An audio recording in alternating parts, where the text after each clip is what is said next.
So in your years of service in the inner city and doing ministry work, you've discovered that black people have a very different definition of success than white people, which I would not have thought had been the case. But tell me why you believe that and what the differences are. Well, I've had the privilege and experience to travel to inner city communities throughout the nation. And I just noticed that money, just the focus on money, has a much higher relevance to the black community as far as what's defined as success. But I noticed with the white community that education is the big word that I hear all the time. And so now I don't know fully why that is, but I know it's a challenge because with the focus on money, the kids try to get money quickly and illicit means like drug dealing and stuff like that. And so that's just what I've noticed over the years, Jason. So that's interesting to me because I've done these. This is the 234th episode of this show, and I ask every single guest the definition of success. And I try. What I've discovered is that there are 6 categories that usually falls in. Money is one of them.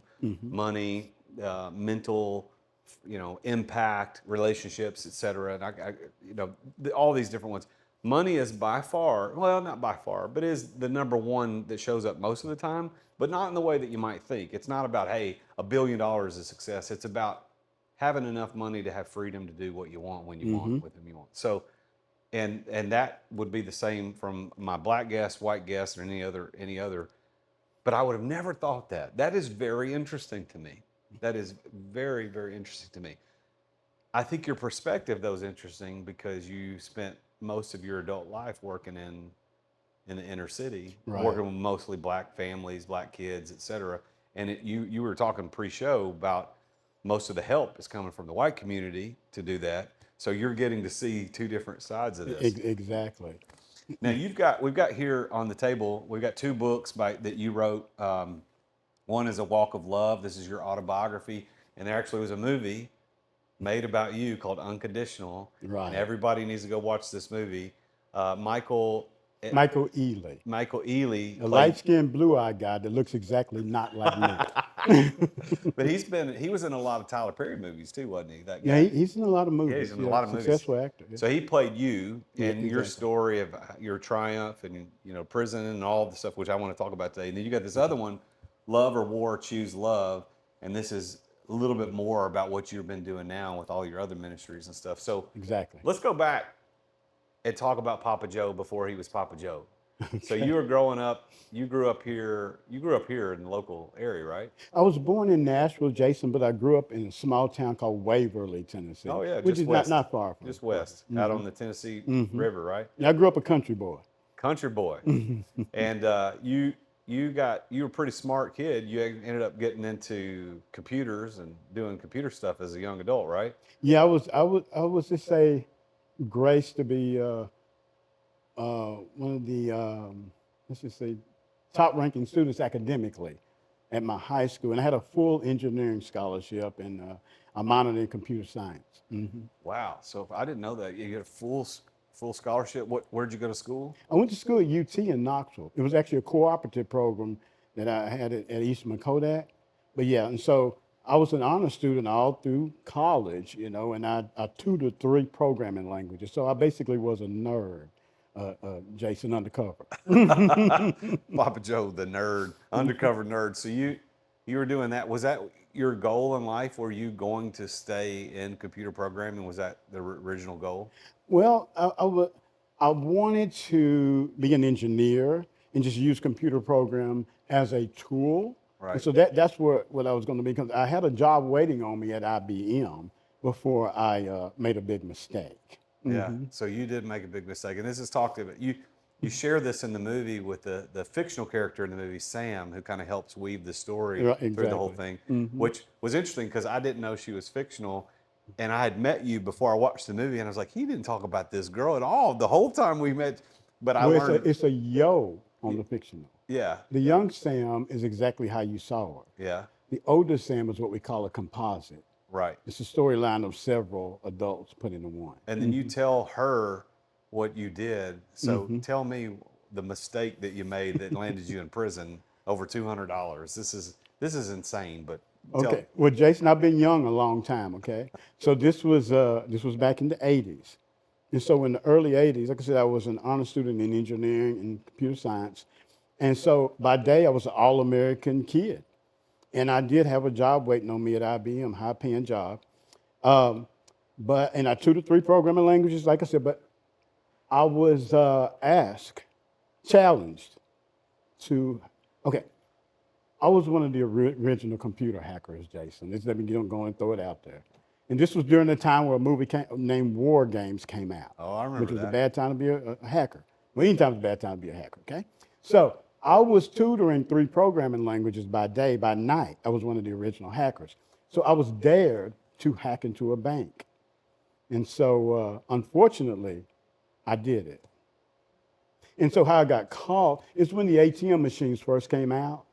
And so I borrowed my friend's card. It wasn't a trick thing. I told him I'm gonna hit his code, and I'm gonna come back with $200, and I did. So pride blinded me, Jason, but that hidden camera wasn't blinded on that ATM machine. Wow. So $200 and you got 8 years? Yeah, 8 years or 30%. It wasn't what I did. It was the potential of what I could do.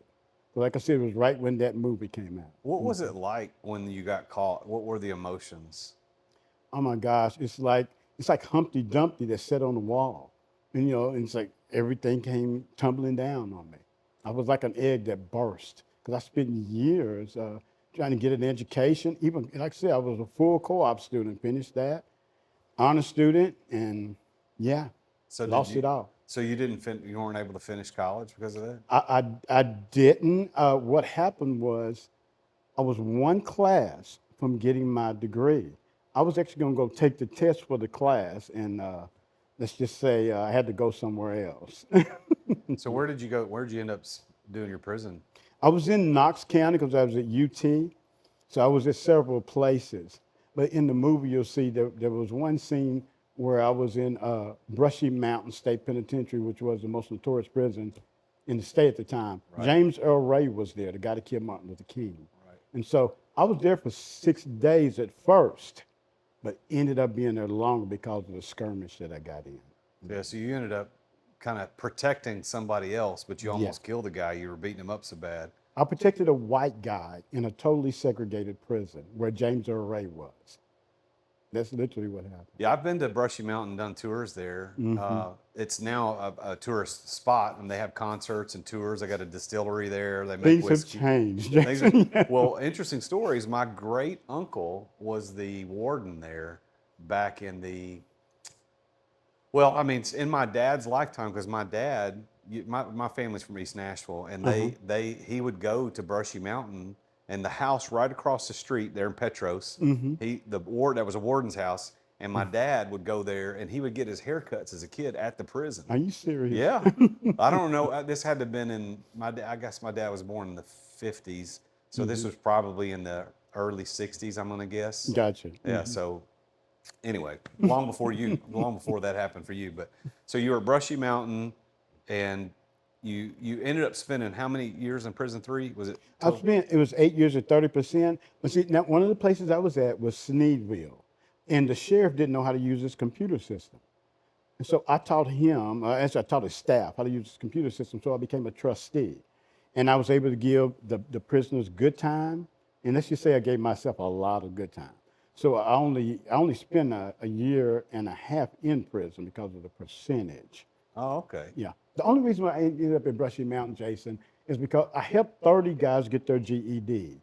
Actually, they were all white guys at this place. And to reward me, they were going to send me the work release, and had to go through Brushy 6 days to get the work release. On that 6th day was when I got in trouble. Wow. So it was your last day. It was my last day. And you got in a fight, and you ended up they put you in the hole or whatever. 40 days and 40 nights. In complete isolation. Yes. Is that when you met Jesus, or was it before that you already knew him? That's when I welcomed Jesus. So you had known him. So you're like, okay, I give up. I'm in. Yeah.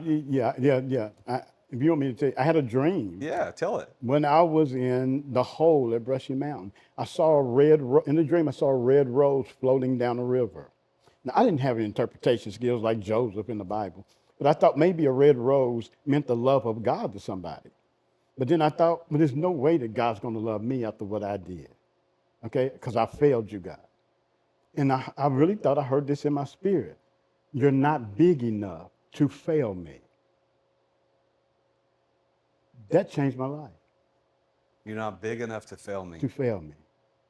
What do you think that means? Or what did you think it meant? I thought it meant that God forgave me and I actually had a call.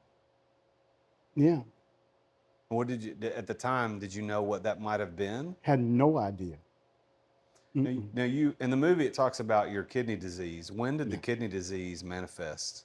When I got out of prison, I moved from Knoxville to Nashville, Tennessee, okay? And I met my wife, and this is all within the year I met my wife. We got married within a couple of years, and things were going great. Had a good job, and my legs started swelling up, real thick. And I had chicken legs, and I'm thinking, hey, this is a good thing. Well, it wasn't a good thing. On my 35th birthday, I was put into the hospital for 2 weeks with kidney disease. They told me it would take 3 years for my kidneys to shut down, but it took 3 months. Wow. So they completely shut down? Yeah, they put me on a machine for 9 hours a day. It's dialysis. Mm-hmm. And did you get a replacement? Did you do a transplant? Yeah, now after a year and a half, a transplant became available, a kidney, but it was a very poor match according to science. And I took it anyway. And you still have it today? I'm the longest running transplant patient with what's called a poor match in Nashville. It's been 25 years, Jason. They So- expect for it to work. Was it one or both? They just give you one. They just give you one. So you have one of your original, and then And I actually have 3 because it's one added to the other 2. I'm a super guy like that. Yeah, I'm a superhero. so you can drink a lot of water and take its time. Oh, yeah. But one of them works pretty good, yeah. So you've got this story of growing up in Waverly, learning computers, going to UT. Mm-hmm. You made a mistake, and they punished you with 8 years. You ended up getting that knocked down because of good behavior. Mm-hmm. In spite of the fact that you almost beat a guy to death, you still ended up getting out early. Exactly. And then you moved to Nashville, met Denise, Mm-hmm. and got married. When did Papa Joe when was Papa Joe born and all that? Now Papa Joe, after my wife and I, we got together musically. That's how we got together. We started, I'm a saxophonist, she's a keyboard player. We started playing for choirs, church choirs. And so I had just gotten a kidney transplant, which they didn't think was going to work, like I told you. But we had been working with kids musically for really about a decade. And we had to move into the housing projects because we didn't have any money. When I got the transplant, we were out of money. Moving to the housing project, first day there, a deaf girl comes to the door. My wife gives her a piece of candy. And we found out 50 children lived on the street. What happens, Jason, when you give one child a piece of candy? Everybody wants a piece. They all come. And so they started coming. We started helping these children. And see real quickly, there was one of the kids that was in the same grade as my oldest daughter, first grade. I would walk to class with her, the little girl, and my daughter and her dad. One day on the way home, they took a different route. And her dad was beaten to death in front of her, literally. And so I didn't know what to do about this. I was used to fighting with my hands, right? This girl's hugging on me. I'm like, what do I do about this? And that was my introduction to the violence of inner city America, okay? A week later, Denise and I are training a choir of inner city kids on another part of the city, about 70 to 80 children. A 12-year-old girl comes in with a face swollen. We prayed for the girl. Well, I'm still dealing with the little girl's dad getting killed. And here comes the girl with the face swollen. Well, the girl whose face was swollen, her little sister comes to my left side while they're eating lunch, says, will you be my daddy? And so the little girl's best friend comes to my other side, will you be my daddy?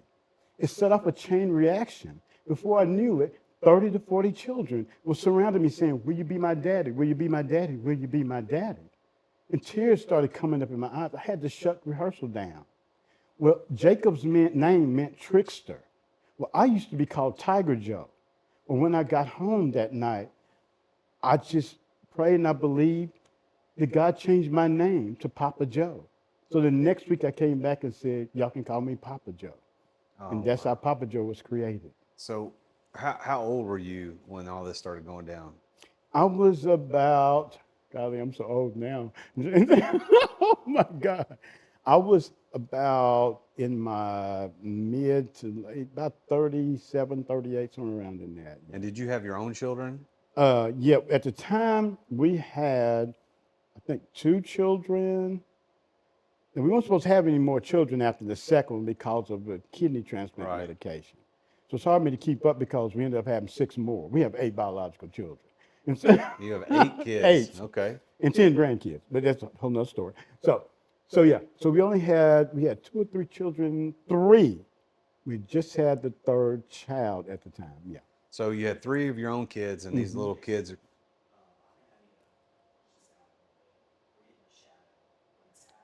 Oh, okay. Well, Do I need to keep my hat up? yeah, if you keep your hat up Oh, just a little gotcha. bit, because otherwise your eyes are in a Gotcha. complete Thanks, shadow. Justin. Because if we move the camera, it's going to change everything. Let's not move the camera. And I can restate some of that if you want me to, Justin. Are we good? And show me where. Yeah. Okay. Okay, I keep my head up. Okay. All right. Okay, good. Good. Well, let's 5, 4, 3, 2, 1. I'll start. So you have 8 kids of your own, but at the time you're in your late 30s, you have 3 kids of your own, and all these other kids show up at your doorstep in the projects. You're living in the projects in South Nashville, right? And they're like, "Can you be my daddy?" And you're like, "Yeah, I'm Papa Joe." So God in an instant changed you from Tiger Joe fighting to Papa Joe. You're gonna be taken care of as a surrogate father to all these fatherless kids. Exactly. Now, what were you doing professionally at that time?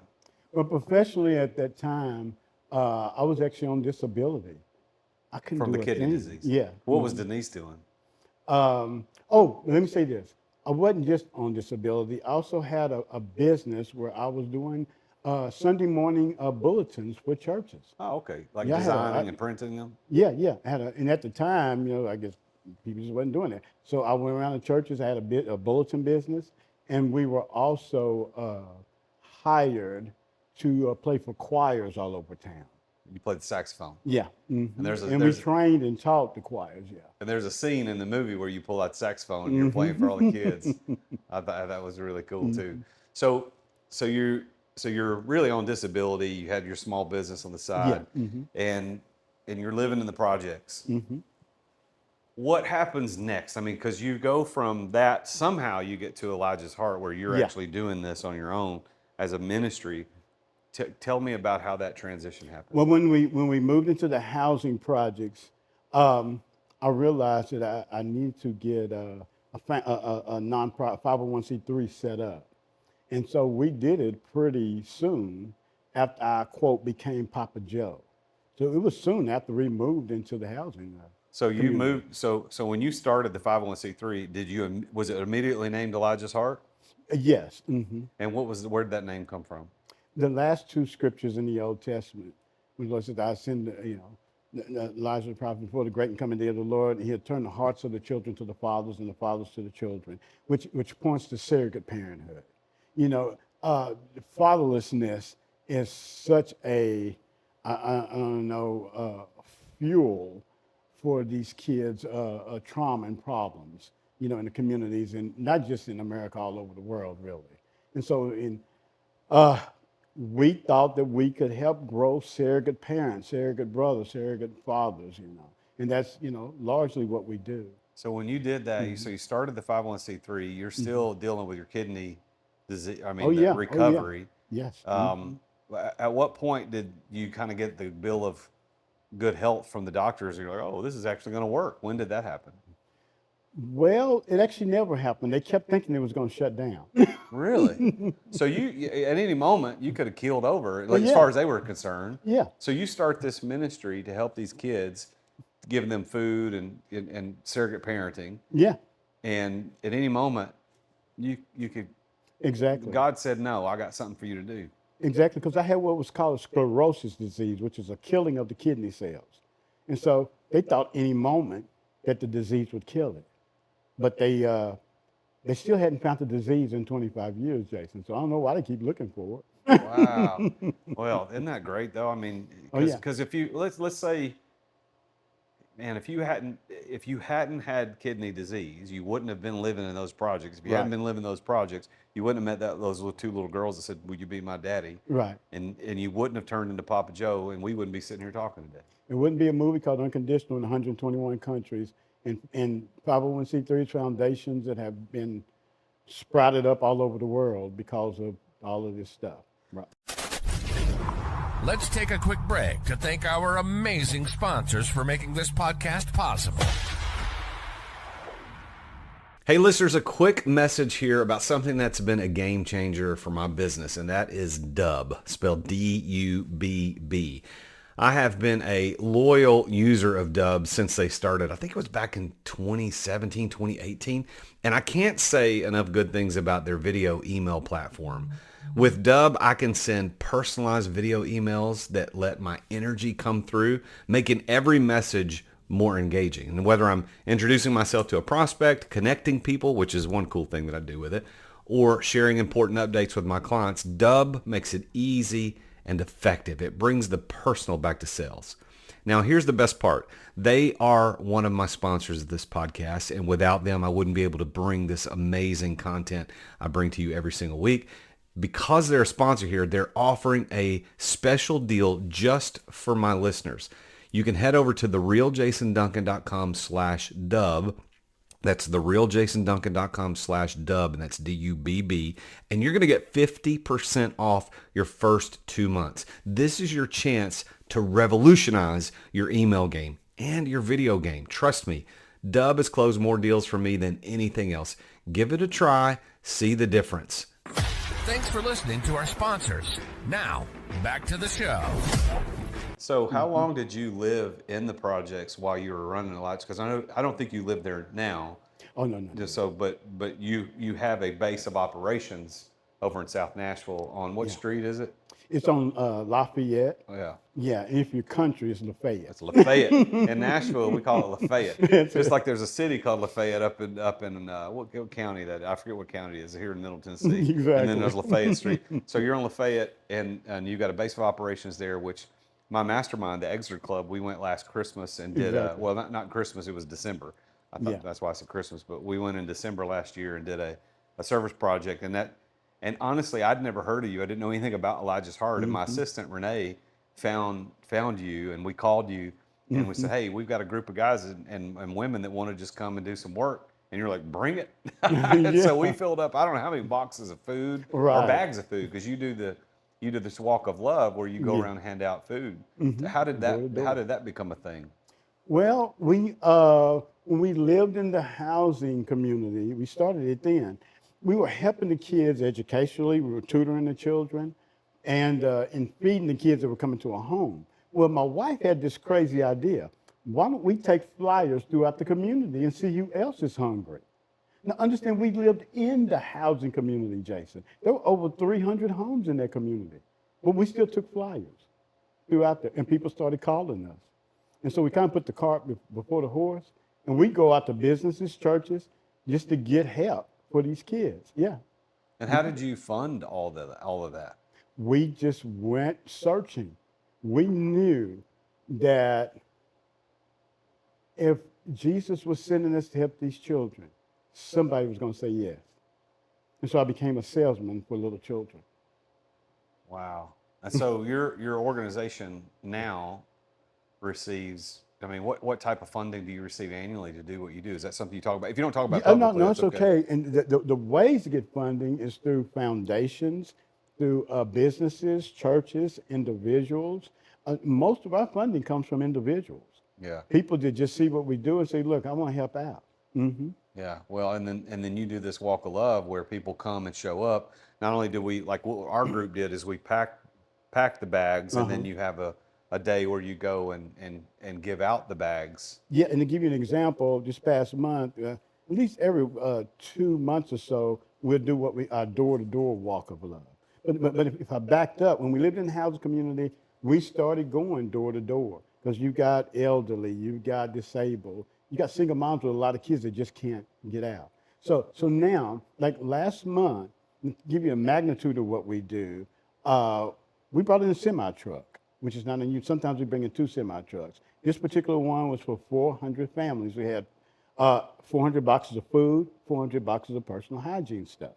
Okay, and we get close to 100 volunteers, and we put this system together where we literally go door to door, and that was in the morning.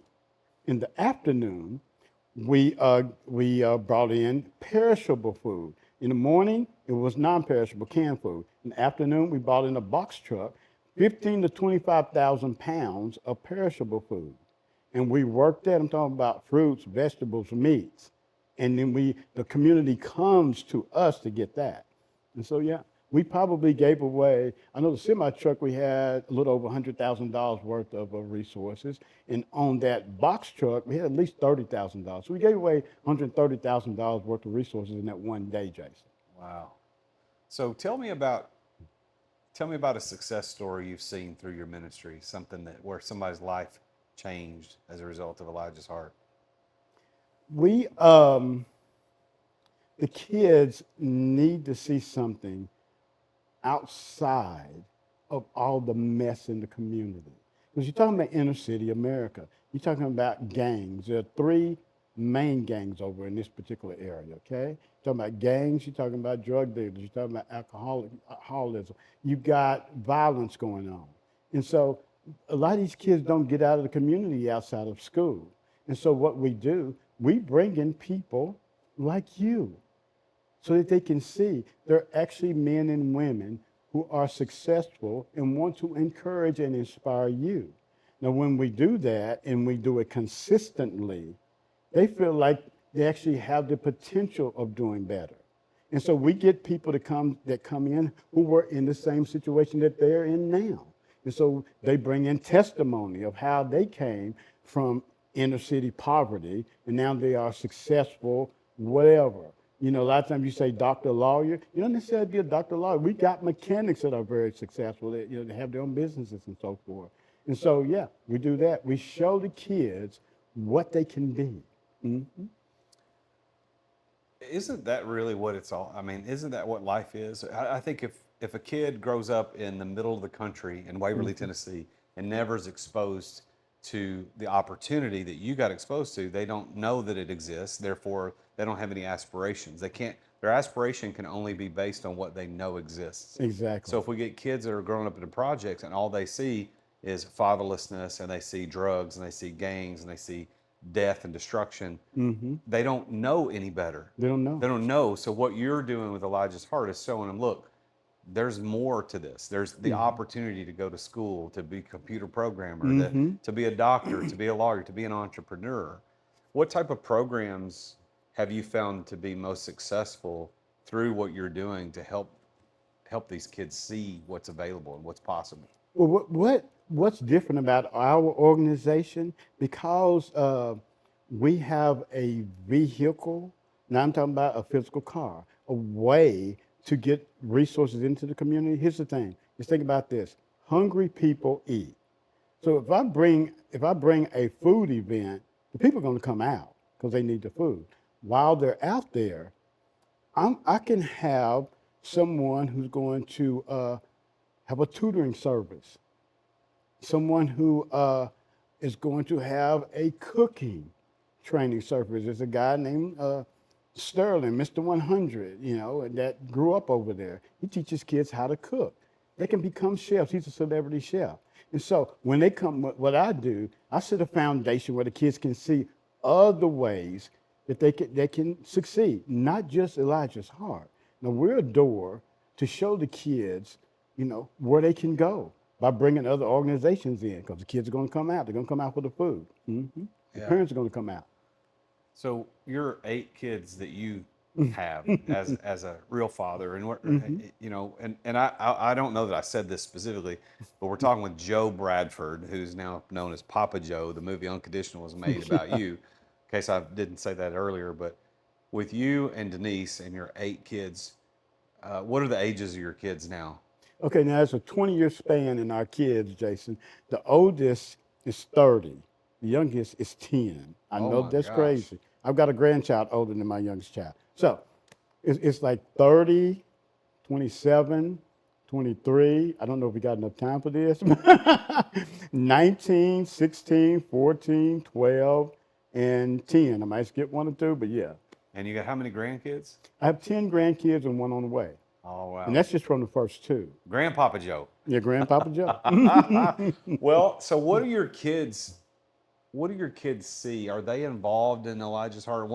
Because their upbringing is very different than yours. I mean, you escaped that poverty mentality that's so prevalent within the projects Yeah, in inner city. So you escaped it, and you've gone back in to help. What exactly. about your kids? What do they see? What are they experiencing? Well, my 2 oldest are grown. Well, actually, my 3 oldest are grown. And I have one graduating. My 4th one's graduating literally Saturday.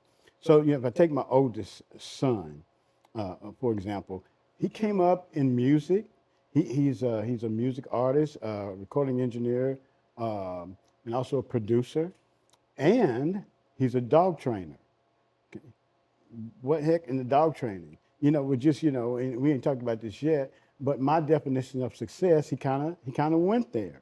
Okay, that's part of his gift. He loves animals. He loves dogs, and he's got a Rottweiler and a Doberman, 2 of the most intimidating dogs there is. But his Doberman is a dog trainer. I know it's crazy, but his Doberman partners with my son. And so my son realized, okay, I'm actually good at this. And he trains 10 to 15 dogs a day in Brentwood, Franklin. Yeah. If you think about it, a niche like that, if you ask me if I know any other dog trainer, I don't. But he's good at that. And so he does extremely well. Okay. And he also serves in the inner city. That's good. That makes you proud, doesn't it? Oh, yeah. He doesn't leave his roots as far as serving. Yeah. That's good. Well, what's interesting about dog training is I know one of the number 1 dog training companies in the country who happens to be in Franklin. And the owner of that, founder, was a guest on my show a long time ago. Oh, that's so cool. And he's speaking at an event I'm hosting next month.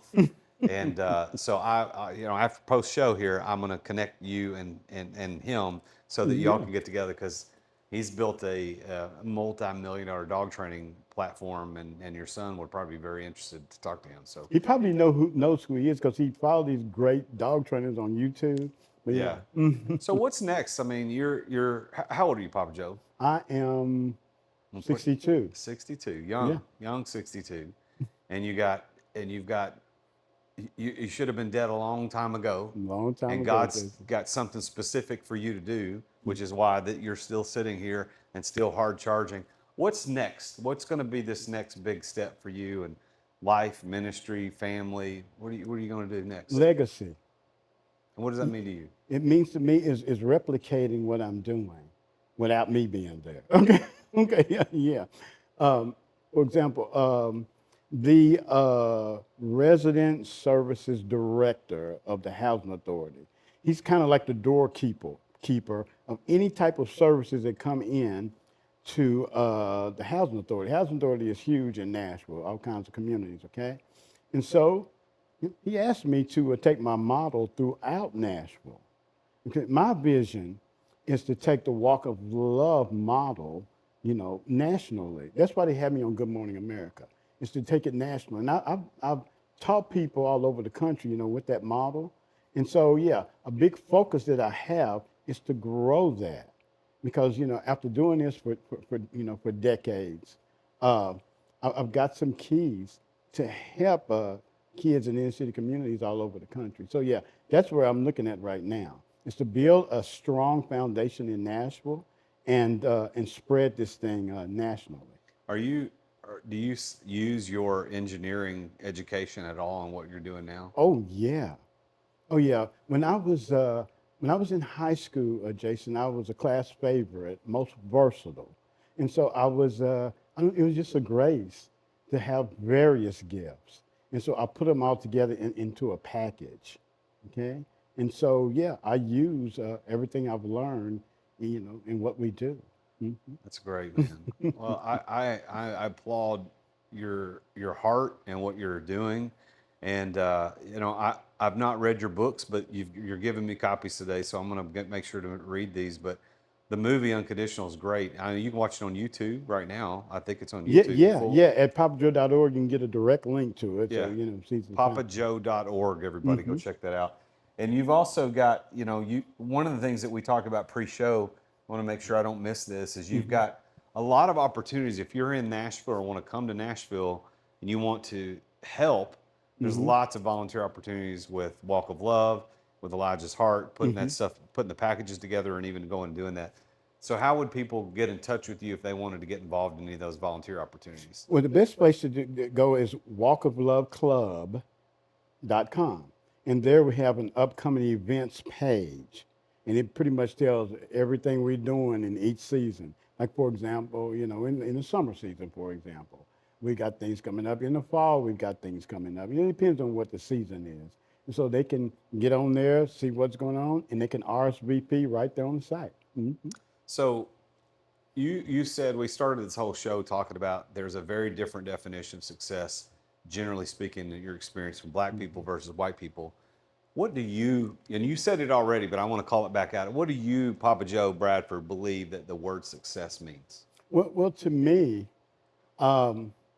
success to me is achieving goals within a reasonable amount of time in a process of love, unity, and diligence. I know I said a long sentence there, but there's some things in there. Achieving goals within a reasonable amount of time. Goals and time are extremely important. Time is something that people think is precious. So we really focus on that. And so the process is important too, not just the end result.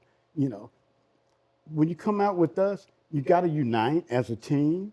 You need to show love and kindness, and you've got to work. I put you to work when you came, didn't I? You did. You did. We sweat. We had to take you the shirts sweat, off. but Yeah. you had fun doing It it. was good. Yeah, and there's another part to it. When all else is done, what was the quality of service in that situation? Because I'm looking to the next event. I'm looking to the next thing. In every event, I'm looking to the next thing because people are going to remember what happened in that event. Did you have some kind of contention? Was love shown in that to where people want you to come back? And so yeah, and so I'm looking at those factors. You got to achieve your goals. You got to have a goal. You got to achieve it within a certain amount of time, and those aspects of love, unity, and diligence have to be there for me. And when that happens, and you replicate it over and over, you're bound to succeed. So by that definition, do you consider yourself to be successful? I consider myself to be successful overall. There are times in my life that I want to be more successful, Jason. Yeah. Yeah. I think we all do, don't we? Yeah. Well, because it's not about reaching a certain spot and you're saying Exactly. I'm done, I've arrived. Because I think when most people sit in the chair across from me and we have this conversation, it's like success is whatever it is, but when I reach that, I redefine it again. I'm going to go here. Exactly. I redefine That's it it. again. I'm going to go here. It evolves over time. What if you had to look back into your life and all the experiences you've had that have brought you to where you are today? What is the one key that has allowed you to be successful through all thick and thin, everything that you've done? Gift will make room for you and bring you before great men. But me personally, it's my gifts, and I see it in anybody. And so, once I know what my gift is, and find what my area of influence is with that gift, bound to succeed. I mean, because I'll give you a quick example. There was a guy I grew up with. Use baseball as an example. This particular guy, he was considered a nobody. He wasn't a big guy, a little guy. We were all throwing the ball, trying to see how far we could throw a baseball, right? He throws a baseball over the fence in the outfield. We looked at each other like, what the heck just happened? You know, he doesn't look like he can do that. He became the best pitcher I'd ever seen growing up. Yeah, because he was gifted with strength. He couldn't throw a curveball or a slider, but you can't hit what you can't see. He could throw so hard. He was pitching, one hitters and no hitters, man. But that was his gift. And so he became what people call a somebody because we found what his gift was. And that's pretty much what's happened with me. And I see it all over. I look for people's gifts whenever I go speak anywhere. Yeah.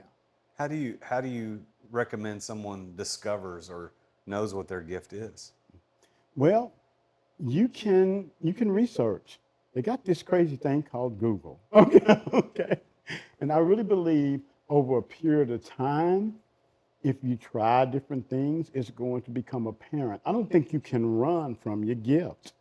I believe that it starts becoming apparent when you're young. I don't think you can run from it. Now, where it's applied to is a different thing, your area of influence. But the gift itself, an athlete, probably usually when they're young, if someone can draw or not when they're young. Computer technology, if you're a technological nerd, you probably find that out when you're young. So most times people find out what the actual gift is when they're young. Unfortunately, people don't follow it. Mm.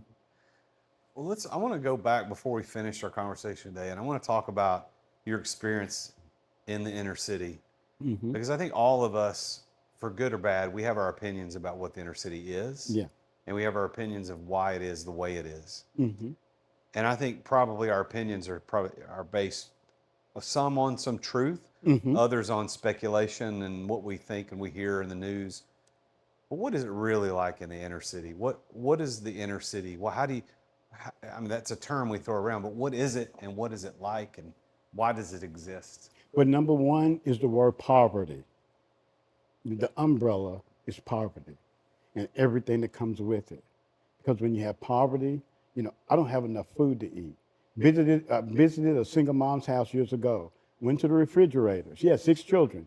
There was only a half of a store-bought pizza in there. Went to the bathroom. There was no toilet paper. There was a Yellow Pages phone book with a part of the pages torn out. So poverty is the first thing. If it's poverty, you got all kinds of problems. People want to feed the children, so they're going to do something. A lot of times they resort to crime, which is why you got a whole lot of drugs in the community. It's going to be drugs. It's going to be violence. Yeah, it's going to be alcoholism, the vices, because I don't have enough money and can't make it. And so poverty is the killer. That's the source, the root problem. So if I can deal with that some kind of way, then you can help the community. So what do you believe about the cause of poverty? What is the cause of poverty? Well, in most cases, they don't see a way out from it. Knowledge has to be in there. Lack of knowledge and utilizing the knowledge, to me, is the cause of poverty. If I'm in the inner city community, and like I said before, and I hadn't learned that there are better ways to do things, then I'm stuck. I don't even know how to do it. I don't even know there is a way. So when I come in there with information, it gets their attention. What? I can do this, and it's not that hard. Or there are grants that will pay for me to get an education for my gift. Remember, the gift has to be in there because you got gifted kids that want to do what they're gifted at. So they just need to be pointed in the right direction and given a hand up. Mm-hmm. Wow. I've long believed, and you can tell me if I'm right or not, but I've long believed that poverty is a mentality before it's a reality. Yes. And so for many people in the inner city, but they don't have to live in the inner city. They can live out in the country, they can live anywhere. They can live in the suburbs. But poverty is a mentality. And so poverty can be a reality by someone ending up in the projects living on food stamps. Poverty can also be somebody who has a job, but they work paycheck to paycheck to paycheck. Yes. Mm-hmm. It's both the same mentality. It shows up in reality in different ways. Mm-hmm. And they're both the same insidious disease that affects us and keeps us from achieving what God really has put us here to use our gifts to become who we should become. Don't you believe that? Yeah, I believe that. There's a little exception in the inner city and housing projects. It's generational.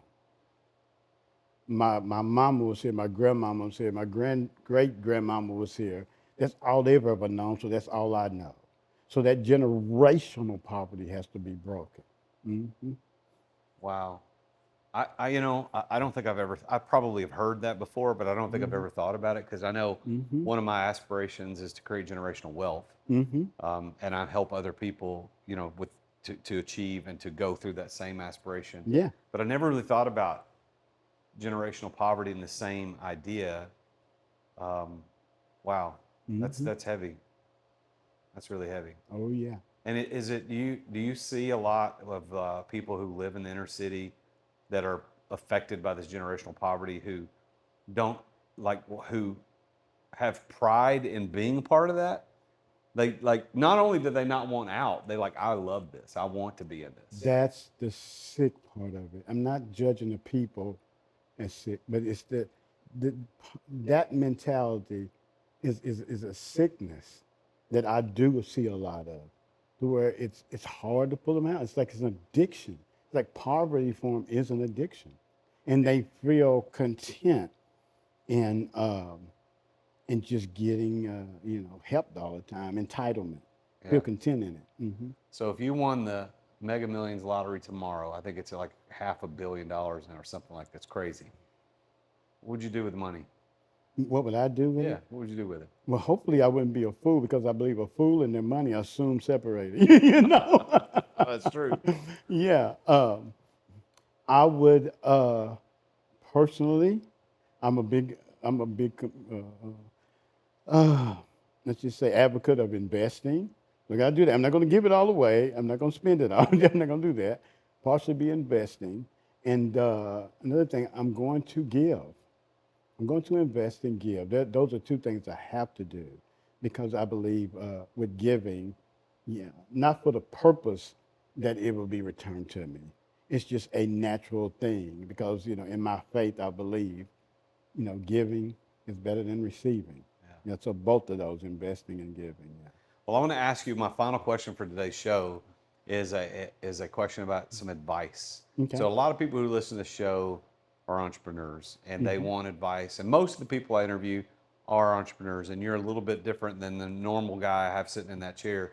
But you have such an inspiring story of success and how you overcame so many obstacles. We didn't even talk about the snake bite when you were a kid, and like almost died from that, which people need to watch the movie. Gotcha. But I want you to think about it because I got to say something to the audience, and I'll let you answer it. But Okay. what piece of advice would you give to the entrepreneurs out there listening that would help them achieve whatever success they're chasing? What advice would you give? So before he gives us that answer, I want to talk to you a little bit about Dubb, our primary sponsor of the show, Dubb, D-U-B-B. You can find out more about them at therealjasonduncan.com/Dubb. And this is designed, Dubb is a software platform that's designed for you as a salesperson, as a business person. It brings the personal back to sales. One of the things I love about Dubb so much is it allows you to send video emails to people. So if you're trying to get someone's attention, email's still a great way to do it. But what if you sent an email that had a video embedded right in the email? That would be a great way to get somebody's attention. You put their name, like, "Hi, Papa Joe," right at the top of the video. They could see it in print. They could watch that video. And then once they watch the video, it automatically plays the next video or sends them to a link. This is the way that sales get closed faster. Connect with your prospects better. We're really proud to be partnered with Dubb on this. I've been using them as a customer for years, so it's not just something that support the show. I've been a customer. Go check them out at therealjasonduncan.com/Dubb. All right, so Papa Joe, what about you, William? What is your piece of advice to those entrepreneurs about who they want to become successful? Well, and now I've already said that I believe that your gift and applying it to the right area of influence, particularly area of influence, okay? But to add to that, that one key, stand in your lane. There's a thing that I call the path of defeated purpose. And it's usually when person gets out of the lane of what they're called, what their gift is. Because a lot of times in business, because even though I founded a nonprofit, it's still a type of business. And I have done small businesses, okay? And I sell books and stuff like that. I'm a public speaker. And so staying in your own lane and your gift and your area of influence is very important, else you'll end up in a path of defeated purpose. Because a lot of times you're not successful in most people's mindset right away. I look at success kind of like a really good steak. You got to marinate that thing sometimes. Put your nice sauce and let it marinate, and then slow cook it. Slow cooking success is like you got to be consistent in what you do. You got to develop those relationships. And as you do that, and you're gifted in this, then eventually you're going to start seeing some really good results. But that requires staying in your own lane, not jumping out because you didn't get what you thought you were supposed to have at a certain period of time. So let it marinate. Be consistent in that gift, and you will get to where you want to go. I love it. That's good advice. Well, so everybody, if you want to check him out, go to papajoe.org or walkofloveclub.com. So papajoe.org or walkoflove.com, or walkofloveclub.com. So check him out. But Papa Joe, this has been an honor to have a movie star here in the midst. I mean, people need to go check out Unconditional.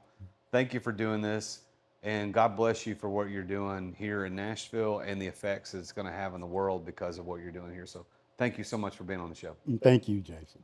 Mm-hmm. Well, there you have it.